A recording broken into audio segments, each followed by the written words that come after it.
Online share ട്രേഡിൽ തട്ടിപ്പ്, ഏജന്റായി പ്രവർത്തിച്ചയാൾ റിമാൻഡിൽ.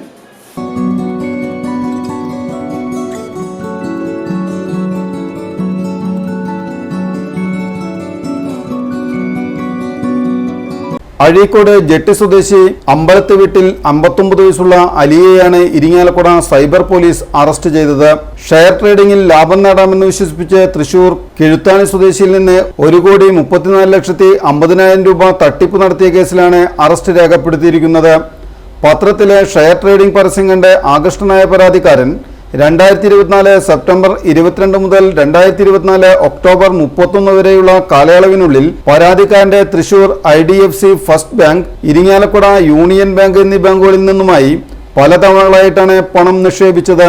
Irinjalakuda union bank of India അക്കൗണ്ടിൽ നിന്നും പ്രതികളുടെ പാൽ ട്രേഡേഴ്സ് എന്ന സ്ഥാപനത്തിന്റെ യൂക്കോ ബാങ്ക് അക്കൗണ്ടിലേക്ക് 26 ലക്ഷം രൂപ ട്രാൻസ്ഫർ ചെയ്തു കൊടുത്തതിൽ 8,80,000 രൂപ പ്രതിയുടെ SIB അഴീക്കോട് ബ്രാഞ്ച് അക്കൗണ്ടിലേക്ക് ക്രെഡിറ്റ് ആയതുൾപ്പെടെ 9 ലക്ഷം രൂപ ചെക്ക് ഉപയോഗിച്ച് പിൻവലിച്ച് കമ്മീഷൻ കൈപ്പറ്റി 9 ലക്ഷം രൂപ തട്ടിപ്പ് സംഘത്തിന് കൈമാറി.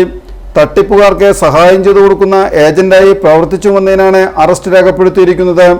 തൃശൂർ റൂറൽ ജില്ലാ പോലീസ് മേധാവി B. കൃഷ്ണകുമാർ IPSന്റെ നിർദ്ദേശപ്രകാരം cyber SHO MR Shajan, sub ഇൻസ്പെക്ടർമാരായ Ramya Karthikeyan, Sujith, Justin Varghese, telecommunication civil police officer Sreenath, driver CPO Ananthu എന്നിവരാണ് അന്വേഷണ സംഘത്തിൽ ഉണ്ടായിരുന്നത്.